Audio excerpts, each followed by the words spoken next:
Everybody, Kim here on the homestead. So, getting another chore done. We're finally getting our figs in the ground. They're so big.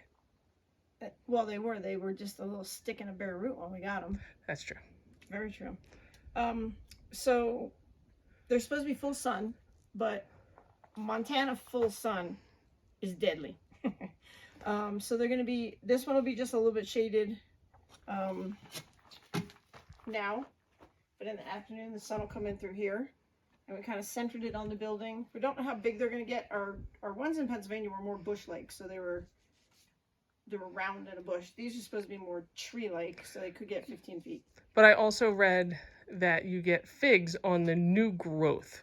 Oh, so right. I can see us pruning them back so we get a lot of new growth every year and get figs. Okay.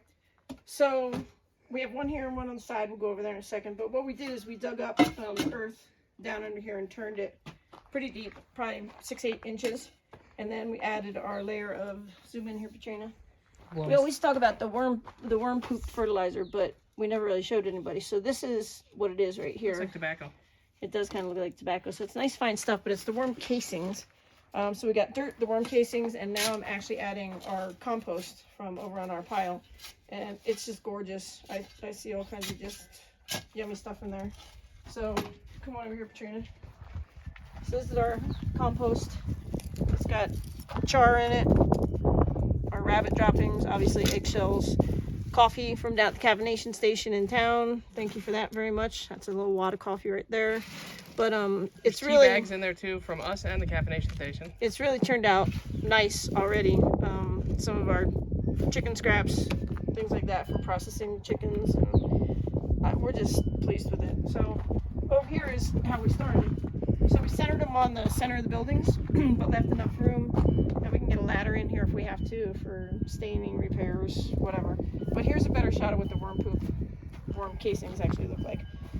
So we just kind of sprinkled it in here. So there's 4 small bags in here, and then we'll just churn it up into the soil and with the compost, and then get our figs in the ground, and they'll probably take off quick. Because if you look at our pear trees, they actually started the same way. They were bare root, and they're doing incredible. But when I talk about Montana sun, let's take a look at our tomatoes real quick. So you see how harsh the sun is on these? I'm watering the snot out of this. We are twice a day, and we're direct watering just to the base of it in a little well, and then the mulch is holding the moisture in, which is nice. Our strawberries, we're trying to get those to recover from the pack rat, and Katrina just got another pack rat this morning. Caught one in the have-heart trap. We're going to drive him a mile away and go dump him somewhere. But he basically, look, he just ate the stems right off, or the leaves right off, and then just left them. Oh, look, there's a bud. And this is all new growth now. So since we got them in the ground, they're starting to get some runners, babies, and they're doing much better. So they're happy in there. But next year, I think we're going to have to almost canopy these. We're going to get that camo netting. Yeah? Yeah. Trina? And we're going to cover our tomatoes because the sun is just so harsh on them. It's just absolutely amazing. I mean, obviously, you see we're getting tomatoes. We have tons of them. They're coming in. But the sun is just absolutely brutal. Asparagus is doing great.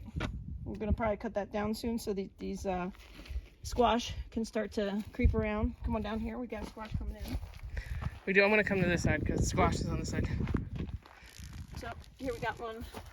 Little baby squash. Coming in. And these are spaghetti squash, right? These are spaghetti squash. The butternut squash are over on the hill, and they're doing good too. Lots of flowers. Here's our raspberries. Check this out. Raspberries. Yes. So we did lose a couple of them. This one didn't make it.